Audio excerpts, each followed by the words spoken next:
Our story takes place after the events of the original Super Mario Land. While Mario was busy in Sarasa Land thrashing the evil Tatanka and saving Princess Daisy, something envious and greedy was brewing deep from Mario's childhood. Mario thrashed Tatanka and saved Daisy. Mario returned to his private island to take a break, only to find that it was now in control of his childhood rival, Wario.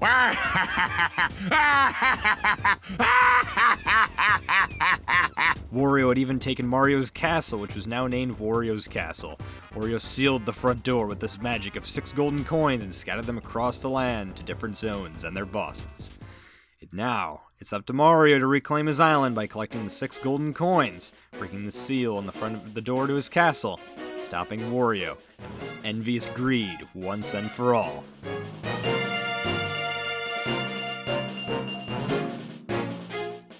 That was anticlimactic. Yeah, Game Boy games don't exactly have an opening cinematic, so... Hey everyone, it's Stellar Steel, and it's time to steal yourself for my next Let's Play of Super Mario Land 2, 6 golden coins, and I gotta say, this is one blank title screen, no music, not really a whole bunch of theme, no animation, just simply an image. I mean, hey, if you want to make a video game some way, somehow, this is how I started things out. Oh, and I guess it's doing a little animation sequence right here. So I guess I'll just press the button because... hey, I like to have ambient music in the background, and why not? And we're just gonna ignore my test save file there for a second. Anyways, though, then. So, I'm doing Super Mario Land 2. I bet you're wondering why exactly I'm doing this. This game is pretty special to me. It's one of my first ever games I ever played as a human being and being born to this planet. I know. I believe I was probably 2 years old when I first played this game, and also the Game Boy Pocket was one of my first systems. One cool thing as well, we're playing us on the original colors, which... never really understand why, but for some reason Nintendo made black and white, which I guess it makes sense because it's more appealing to the eyes. I guess that's the reason. I don't know why I'm acting inconspicuous. They made this the default for the Virtual Console 3DS, which is how I'm playing this, because playing through SNES original hardware apparently isn't the best for... well, it isn't exactly cheap, and then again, the method I'm playing right now isn't exactly cheap, but it's cheaper than the method I had to think up with Super Nintendo and, you know, Game Boy player, and then modding your SNES to be... I don't know, I'm not going to talk about all that crazy stuff, but we're playing this in the Game Boy version through the Virtual Console to 3DS. It's pretty cheap this way. You can get it for $4.99, I believe, possibly $3.99. I could be wrong about that. Either way, though, it is a cheap game, and I recommend you get it because for some reason Nintendo decides to be idiotic and not show off the power of being able to revive their older stuff. I don't know. I think it's because Nintendo decided to waste the resources in putting Virtual Console stuff on 3DS Wii U, and they're like, oh yeah, we're not going to put it on Switch. Anyways, though, check out this power-up. Bomb Mario. Something... apparently he gets to be reminiscent of Bomberman, which there was a crossover with Mario and Wario. Another thing, too, about the Super Mario Land series, it started the Wario Land series. And right there, that's how you delete files. I always found that really cool. As a kid, I didn't know what that did, so I ended up deleting save files that my dad and I progressed through, and the next day would come back and go, why is the save file gone? Well, I could have probably made the excuse about save battery being deleted later on. But anyways, though, not about that then. We're going to step right into things. So we go here, you're in this mushroom house. I'm not exactly sure what this is or what it's supposed to be, but we're actually on an entirely different area. This is the... I don't even know if there's a specific area. This is Mario's Island. Yeah, he has a private island, even has a castle and everything. All these areas are his land, but they've been taken over by Wario. The story isn't exactly, you know, there is an animation, obviously Game Boy limitation, but they did a good job because, hey, guess what? It's better than Super Mario Land, where it's, like, tiny graphics and stuff. It's kind of more akin to, like, Mega Man 7, which I think is way better and looks much nicer than things in this portion anyway. So, I'm going to start things off because I started my last Let's Play I did of Super Mario Land 2, which I actually Let's Played this game over 2 years ago on somebody else's channel, but I figured I might as well, I could do a way better job, and it's been a long time since I've Let's Played things, so you know what? You start things off with, you run with B, you jump with A, unless, of course, you're using an emulator or you customize your controls for whatever reason. And, of course, stomp on enemies, it's really how you gotta get things down. One nice thing is, well, I would say the music is very unique on this, along with the sprite work as well. This was, I believe, created by the father of the Game Boy, Gunpei Yokoi. Unfortunately, bless his soul, he passed away in the late 90s. Yes, he did create the Virtual Boy, but I feel like Nintendo gave him more space, and he wasn't exactly pressured by the head of Nintendo at the time, Yamauchi, I believe his name was. The Virtual Boy could have become a much better system, and I think VR might have been one of the first things Nintendo can actually be proud of. Which, yeah, I know. They're a lot of first things. First 3D game. Super Mario 64, but to me, Super Mario Land 2 is a very underrated game, which I should have probably gotten to that point ahead of time, but it's something that Nintendo hasn't exactly acknowledged. They've acknowledged Super Mario Land before. I mean, hey, this has been released in the Virtual Console, which is how I'm playing it, obviously. But it's certainly a game that could use a remake, and also you can pick up shells, which look kind of odd considering that he holds them Super Mario Bros. 3 in front of him. In this case, you literally hold it as like an overhead throw, which, to be fair, that's how exactly I threw everything as a kid. I never really knew to throw in front of me with a baseball. And, you know, I gotta love how parents want you to be in sports, don't really do a whole lot. If you never played Mario before, Piranha Plants, you don't want to stomp on those because you take damage. Interesting thing as well. People don't really know this a whole lot. I guess most people might have. It's something that's kind of, you play and you learn over time, I don't know. But when you stay near stuff like Bolt Bill Blasters or Piranha Plant Pipes, they will no longer pop out. Only when you're away from them, they'll pop out. That's kind of something interesting right there. These are meant to be brick blocks, and then also this is a Superstar. I believe it was called Starman back in the day, but it's now called Superstar. Here's a checkpoint bell. I believe if you kill 5 enemies in a row, and then you continue to kill more and more and more, you get lives. Those hearts right there count as lives. In later games in the Mario Land series, yes, there was more than just Mario Land 2, even though it spawned something entirely different. In the Wario Land series, those hearts, you actually have to collect their separate currency. If you collect 10 of them, you get a 1-up, which, well, each one consists of hearts, and I believe you get 1 in Wario Land, but we're not here to talk about Wario Land, we're here to talk about Mario Land, because, hey, this is my first game series, first game, and first system I ever played on as a kid, so it's something that I gotta say I really enjoy. Here we have Fire Mario. He definitely looks a lot like the Super Mario World version right here. Shoots fireballs. It also sounds a bit more, I kind of like the sound effect for this a bit more. It sounds really nice. Now, if you're playing this on the Super Game Boy, there would be a little bit of color to it, but to me, I'd rather be nostalgic and play this the black and white way. I know it doesn't seem as good, but hey, at least the border I'm playing on has a little bit of color, but it's no biggie, really, though. There is no way to get color unless you possibly mod your 3DS. Why did I stand there like an idiot? So one thing I always found kind of strange as well, this is the normal way. When Mario gets hit, though, I guess it's one way to show things off right there. He'll go back to his super form when he grabs a mushroom. And then if he gets hit again, hey, look, I'm doing more tutorialized stuff, then he'll go into his even smaller form right there. I don't know why, but in the original Super Mario Bros., I always found it so strange how when Mario gets hit when he's in Firefly form, he goes right back to small form. This was changed in other games later on to make it a bit easier. I believe in, I think in Super Mario Bros. 3, it was like this. In Super Mario World, they changed it back for whatever reason. Yeah, 64 coins, kind of a reference right there.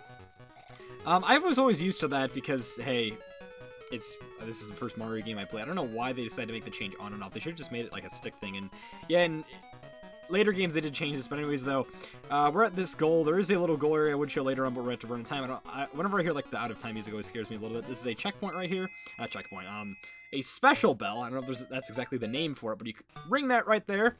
You'll be able to play a bonus game. This is a crane game that goes back and forth. Where you have no control this besides pressing A. Get a bunch of little rewards right here. I'll try to get the carrot power up right here. Nah, I missed that. Oh, well, I'll take another life, though, considering I am in a weak form right here and can take quite a bit of damage. Gotta be careful there. I gotta say, though, the sprite art is definitely something that's really nice. This game was a huge improvement compared to Super Mario Land 1, which it had an entirely different style. It's a lot more similar to the original Mario Bros, except for... Or, it's not Mario Bros, that's the arcade version. But it's, you know, art style-wise, but it is definitely suffering a bit from screen crunch. Not really a problem, considering the game is a bit more slower, I feel, than the original, and that's not a bad thing, I will say. I always found this to be a graveyard. I know this is a name. Probably should have done research before I started the first Let's Play for this, but it's kind of whatever. I just got excited. Felt like recording this today, and hey, it's something nice, and once again, I am talking way too fast. Also, something interesting about this first level. You can't go back into it, so in order to play it, you have to make a new save file. I think that's honestly one of the incentives why as a kid I always delete my save files for this game, but... So we're going to explore things around. Believe it or not, Super Mario Land 2, 6 Golden Coins, is a non-linear game. Yeah, I started my childhood with this, and I always thought about when Link Between Worlds came out, people always praised non-linear games, how saying, freedom is the best, which it is, considering that, like, a lot of Mario games are they're linear, and if you don't know what that means, then you have to follow a set path. Linear means, like, in Mario games, you have to go from World 1, World 2, you have to beat those in order. There is a bit of non-linearity to some things you can change different paths, but in the end, though, both linear and non-linear games, I think you all have the same goal, but it's nice because there's a ton of freedom in this game, considering you can choose any world to go to. Now, I will say, though, all these worlds, I feel, can be a bit difficult. I feel like Macro Zone can be a little difficult, though, and check this out, though, Mini Mario, suck at New Super Mario Bros., which, actually, New Super Mario Bros. In this game was pretty close to me, so, to me, I found that pretty cool how it was kind of a reference to that little thing, and maybe that's what they're referencing, but yeah, Nintendo generally doesn't reference their older stuff, and even the fact that they buried Wario Land. Nowadays, Wario only really plays Wario Land games. I really got to get into WarioWare series. I only ever played Touch. But Mario Land and then Wario Land haven't really been touched. I don't really count 3D Land or 3D World, considering, 3D World is something entirely different. It's more so, nothing to really do with that. But, yeah, so we can explore Mario's Island a little bit, just walk around, not get harassed by enemies, just see how things are going. Here we have Mario Zone. Yeah, he has a giant robotic statue in his favor. I don't know, I remember a certain YouTuber always said that Mario was egotistic. I think we all have a bit of that inside of us. I mean, come on. You gotta be proud of what you own and what you have, otherwise... I think it's better feeling happy than feeling depressed all the time. But yeah, we get eaten by a giant turtle in Total Zone. Guess this. Yeah, watch this though. We can leave, and Mario has the power to teleport right in front of him. Apparently, tame the turtle because now he no longer eats us. I believe that's a giant Koopa Troopa, but so generally, Turtle Zone is a little slow for my kind right here. I don't really like to go for that, but I'm kind of thinking of starting with a certain zone we've done before, but we'll see about that though, because I always consider that to be the most easiest in the World 1. So right here we have a bit of a we hear the title screen music though. You can play a slot machine for a bunch of coins. The rewards are much better, though.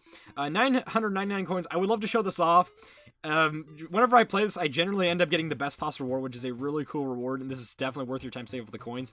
I will show this off for 30 coins. You get to spin a little roulette wheel and, see how things go. If you get the witch on here, you get nothing, which, let's see if I can get that or not. I got a fire flower. Hey, that makes up for the power from his last time. And check out that sprite clipping right there. And we can see that apparently fingers in the hand is in the foreground layer and the hand is in the background layer. Hey, I know my Adobe Photoshop with layers and all that stuff. This is one nice thing about having a digital media degree. You get to understand a bit of technicality of how games are designed and all that, which, there is a bit of, in other worlds of technology, game design uses a lot of different things for, like, website design and all that kind of stuff that relates a bit in there, but obviously older games are a bit different. So we're going to go to Tree Zone right here, the one we have not exactly explored yet. And I got to say, this music very much fits ants. I honestly really hate insects, one of my least favorite things, so hey, might as well get rid of the thing that I hate the most out of the way, so let's go for it, even though this is a pretty easy area. So we're gonna go to Tree Zone. First world. It could be a little difficult. Do you remember as a kid it was kind of and I just realized I probably should have studied up the enemy names for this, because a lot of these enemies are very unique in this. There's like these drill moles, which kind of remind you something from like Drill Dozer or something along those lines. There's even frogs right here. You can just stand as they emerge right there. This game is a little glitchy. It doesn't have the best... I think it has alright physics. It could be better, but the screen crunch isn't as bad. Generally, I really hate screen crunch like in Super Mario Bros. 3, Super Mario Advance. I already got that messed up, but also there can be hidden blocks and secrets. I will try to show as many secrets as I can. I do remember some in this game. I don't remember what the purpose of that block is for. That might be actually one of the first instances of a troll block. We have these, like, spasming armadillos right there. I believe that's what they are under here. And then we have these little crane flies? I don't know. Crane flies were always one of the bugs that my parents would always say, oh, no. Don't kill those bugs because they don't really harm anything. They just buzz around. They generally die and they have a lifespan of 1 day, which they do live a little bit longer than that, but it's kind of eh. And we're going to see the limitations of the Game Boy games, where stuff gets to spawn in and doesn't show exactly animations. This guy can have a spasm and roll into a ball at random, so be careful with that, and we're already at the checkpoint, so that's kind of cool.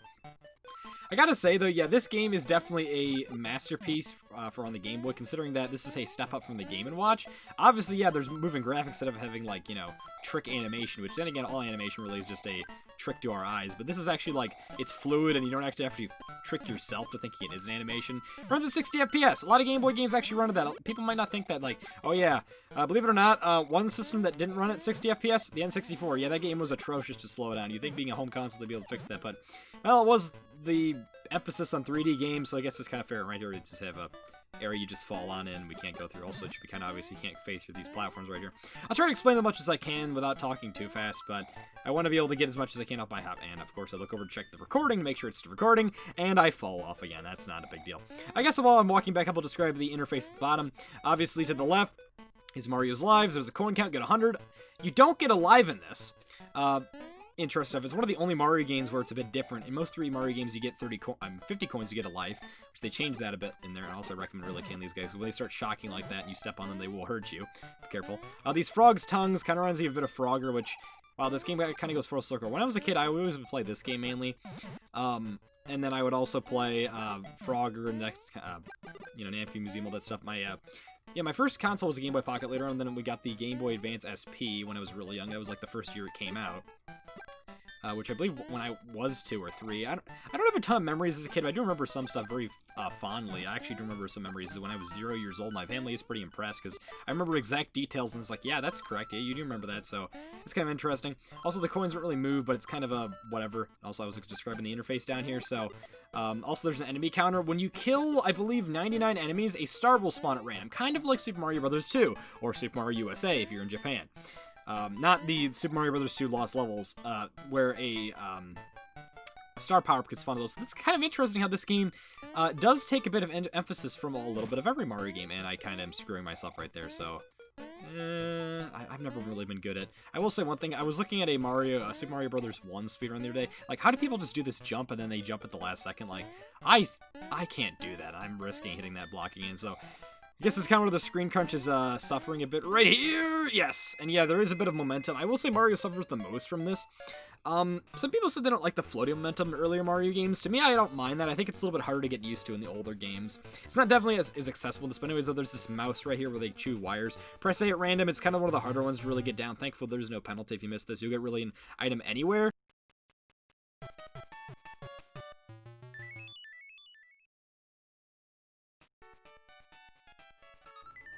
Well then, on to the next level, and we get to hear the underground music. Hey, I will say, at least for original in this, like, I don't really care for... I do like the underground theme from Mario. It is very catchy, but this is certainly a unique one right here. Man, I did not pick the best day to record, but it's kind of whatever, I guess. I mean, thankfully the power of editing fixes things. To me, I think this is already a good take. I think it's best to generally... I do like to go for my first takes. I have done a few episodes where I'd like to do second takes, but... To me, I think I wouldn't be able to replicate the same exact feeling of what happens before, and hey, you get to guys exactly see what happens, but I should have unpaused the video when I was out of breath there, because I just drank some water and sprinted back to recording. I don't know. Anyways, though, those are sea cows. I find that kind of funny. I don't know. And right here, this gelatin right here, I always found this kind of strange. It's, I think, going to be honey. I don't know why there's sea cows swimming this. Hey, it is a very weird Mario game, I will say, and we find a bunch of little references in here that Nintendo decides to be oblivious to. And then again, I think a lot of game developers, like cough cough Atlas, likes to be oblivious to some things. I believe there is a secret in this level that is only accessible with, I believe, the bunny power, which you have yet to see yet still. That's one of the only power-ups, which is obviously the carrot you grab, but we have not seen yet. And it's also one of the only power-ups that has not returned yet. And, oh yeah, you can also squish enemies in the water. Something that, you can squish some enemies in the water, but something that a lot of Mario games you can't do with. Which, you know, bloopers, obviously, when they're out of the water, which, it's kind of weird seeing them float around, not in the water, but you can squish those, and hey, look, spikes. Thankfully, it's not like Mega Man, and if you hit that, you don't die instantly. You just lose your power-up, and you go back to Super Mario. There's... Everything in this game, if you get hit by, you'll turn into Super Mario unless you glitch out. There's a lot of cool things I want to show off with this game, but it's certainly something that we'll have to see how things go. There is one glitch as well where you actually can control the game's RAM as well, and hey, so those Koopas, I mean, I believe these are called bombshell turtles, but they look a bit different. These are bombshell buzzy beetles. These are from Super Mario Land 1. I could be wrong about this. I don't think they're the same design, but you step on them, they'll blow up. It's not exactly something hard to avoid, but it's there if you know, want to see it. I believe that's one enemy for Super Mario Land 1. There's a few of them that return, and even a returning boss who we'll see later on that's been kind of downgraded, which I find kind of funny. So then we're going to continue our adventure to hopefully stop Wario from stealing our castle and land. This is obviously a sequel to Super Mario Land, where Mario saved Daisy from the clutches of Tatanga in Sarasa Land. So, yeah, also that platform does fall very easily without much warning. I really wish they did include a song or something like this in, like, a later Mario game or something like that. Well, I mean, like, Super Smash Bros. Would be kind of cool if they remixed something, but, at least we have fan recreations, which is nice, and some, like, new, like, my new soundtrack does a good job as well interpreting things. So, I think this is a secret right here, or it's just a second path. Oh, no, here we go. This is a requirement to get across this secret path, I guess. You can go to the top path, but... So here we have Bunny Mario, and no, stop your Playboy jokes. Okay, no. So if you spam the A button, you can float a little bit. I guess I can see how this pointless is a little power-up, considering pointless because Raccoon Mario doesn't can do the exact same thing, but here's the thing, though. If you press the button fast enough, you can infinitely keep gliding, and it's something that's, like, very unique. It's a infinite glide power you can press fast enough. It's kind of like Mario Party in steroids, and if your hand does get a little bit tired, you will continue to go down, down, down, down, down. I do recommend getting as much momentum as you can because, hey, you'll fall down. And, hey, thankfully I made that right there. I do know a lot of people that can play that area, and they struggle a bit with that. But hopefully me not spamming the A button doesn't cause my capture card to go out of socket, considering that that's right where the USB cable is, but it's kind of whatever, though. Got some more bombshell Buzzy Biddles right here. I kind of like their design. You can't... I should probably check to see if I can pick up the... I've never bothered checking to pick up the bomb before, but I don't think it's worthwhile. You can't damage enemies with that. We can go back as well, if we wanted to. There is something right here. It's a little bit easier to get with bunny ears, but I don't really recommend. Also, yeah, there's the game lagging a little bit right there. It does suffer from slowdown, which I don't think Super Mario Land 1 did as much. I know, I don't remember some instances that happened, but this game is a little bit more optimized, I feel, and I think that's a secret right there. I could be wrong about that. I want to try to find as many secrets as I can, but I know for a fact this area right here, you need the bunny ears to get in. So this is a very cool secret right here. I believe this might even be a secret exit. Which is, hey, yeah, there it is. Secret exits are marked by star doors. There's no bell at the end for a bonus game. You just go in there and check this out. This is a one-time area that once you go in here, you'll be kicked out, so you better get what you can. It's a 4-minute area. It's a bit of a bonus area, of course. It's just like the other one, except I believe it has Koopa Troopas now. Yes, it does. I don't really care for the Fire Flower. I want to get as much love as I can out of the bunny ears, considering this is a pretty special power-up to me, and it's one of the first power-ups I believe I remember as a kid. It's one of the more memorable, considering in a bunny Mario. Rabbits and bunnies, generally, they're not my most favorite animal. I do like to see them. My family has owned quite a bit, and currently do own quite a bit right now. But to me, I just think it looks nice with Mario with bunny ears. Like, I think that's pretty cool. But then again, once again, people might make Playboy jokes, and hey, people won't make the jokes if I don't bring them up. That is something a lot of people don't really tend to understand in life. One thing I should probably finish myself, because that's something I tend to really do horrible at. The UI counter to the right, obviously that is the time. When that runs out, you will die. When it gets, I think, 100 or below into 99 seconds, a faster version of the song will start playing, and that's when you gotta watch out. I remember as a kid, I didn't really know how to understand how to read numbers and letters and all that kind of stuff, but a game like this that doesn't require reading, this is certainly something simple. Hey, I mean, as a kid, I always wonder, I mean, to this day, I still kind of wonder, like, man, I gotta wonder, like, people who struggle trying to learn English or another language, which, hey, I know the feeling, but, like, playing games where you don't need language was just nice about this, where, you know, there is some dialogue, text, that kind of stuff. Like, for example, like, you know, platformers especially, they're the most accessible games, and I mean this is a fact, because most platformers don't have, you know, dialogue-heavy text. You know, that's one nice thing about platformers is they're non-story. They still have story, but you don't really need that. Also, you don't gain points. There is no point counter as well in this. I could be wrong about that, and I don't think there's any lives you get for killing a bunch of Koopa Troopas in a row. Also, all these Koopa Troopas are red by default. You know how they function in, you know, red Koopa Troopas. Well, I don't know if these are red per se. I think they actually might be green in the box art, but they function just like red Koopa Troopas in Mario, where they go back and forth. Interesting enough. If they are green, that's the first instance of where they actually don't jump off the edge, because, you know, green Koopa Troopas tend to just be like lemmings and run off of cliffs, but don't know what I remember what I was saying. Oh yeah, because platformers are the most accessible games. I remember I got Castlevania Rondo of Blood before the Wii Shop channel closed down. I started to become a Castlevania fan as well. But yeah, that bonus level, you cannot go back. It will display in your map, but I'm pressing right here. I wish, and again, since I had my face cam on, but I can't show that.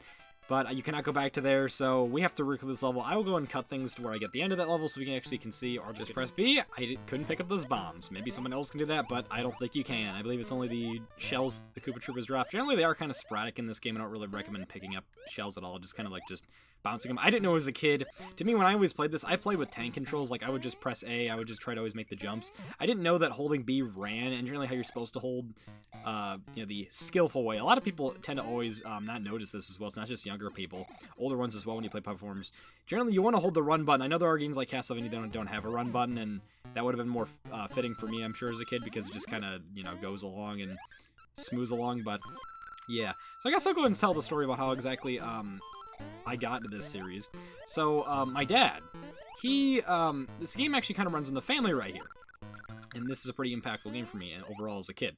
My dad, my cousin, who was born, I believe, like 5 or 6 years before me, he had a Game Boy, and back in like 1995 or whatever, he played Super Mario Land 1. He always, my dad was like, oh yeah, I quite like this. He saw the Game Boy and the coffee table, was like, oh sure, I'll try it out.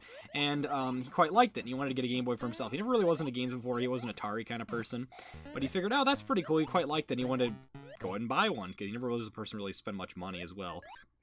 So we did that, and he got the Game Boy Pocket, I believe, in 1998. Yeah, quite later on, but that's when the Pocket released. And he also got a, Player's Choice versus Super Mario Land 2, which I actually am happy to own the box of, considering that a lot of Game Boy games with boxes tend to be a bit harder to find. I mean, I know there are some that actually you can get quite easily. I believe you can fit in that spot right there, but it's kind of hard to get in there.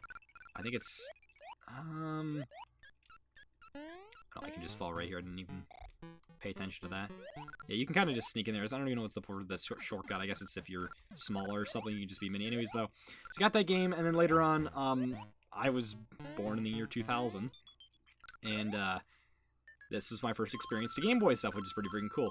I quite like growing up with like some of the older stuff like Black and White, because it really just was kind of the progression. That's certainly how people say about, starting with older series like Dragon Quest is like, you want to start with Dragon Quest 1 because, that's, you get to experience from like as the series goes up, and I quite like experiencing games from like Black and White standpoint than color or later on as well.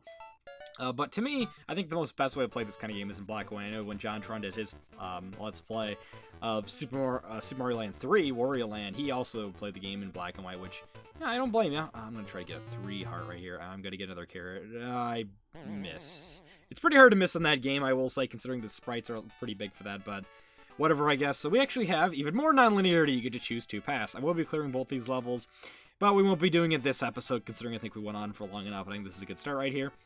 So yeah, that's how I really sorted things out, is I really have to thank my family for getting me into video games overall. As a kid as well, I guess I probably will tell the story about how I actually used to hate video games, and I'll never stoop to their level. I'll always be the kid that plays with toys and stuff like that. I mean, to me, I think later on I learned something that you can like a lot of things, and glad my mom especially told me, like, I was always concerned about if I like one thing, I want to be able to contribute enough effort to another thing. That is true, but if you can like a bunch of different stuff in life, you don't have to worry about,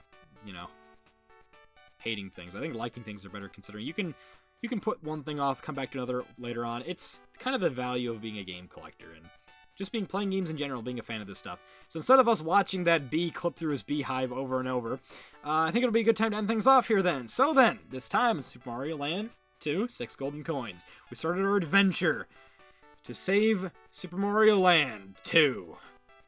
I don't know if I want to call it, I'll just say Mario's Island, and hopefully get his castle back from Wario, which I never did show that off. I guess I could next episode, but I guess, I could right now, but I think this will be a good time to really, I guess, I'm not really sure what to say. I'm not kind of stuttering right there, but we'll show off this little area. Yeah, Mario lives inside of a castle, and here you just go up here and it's all thundercloudy. And yeah, check this out. There's a W on there, and that's Wario doing the little windmill legs right up there.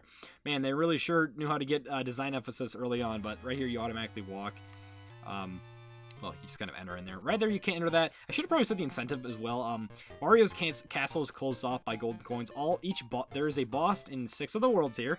How many there are, and they all have a golden coin. You grab that, and the golden coin will slot itself in the door. Now, this is kind of like, it has a bit of Pikmin aspects, Pikmin 1 for that matter. If you get a game over, and you lose your Pikmin die, you get a game over in this, but I think in Pikmin 1, if you run out of days, you'll just, lose everything. You have to start the whole game over. If you get a game over, you have to start everything all over again. One of the most punishing games ever. There is no really save feature. There is a save feature, but, if you get a game over, then you lose your coins, got to do all the worlds again. And I think all the worlds reset, too.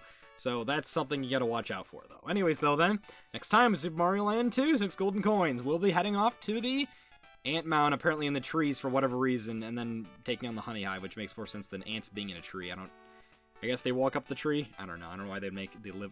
I guess ants could live on top. You see ants on the bottom with mounds, but there's a bunch of different ants, so I shouldn't really judge things like that. And then we're taking on the bird at the top, which is probably the most fitting for this tree, then. See you guys next time. Remember to steal yourselves. Bye-bye.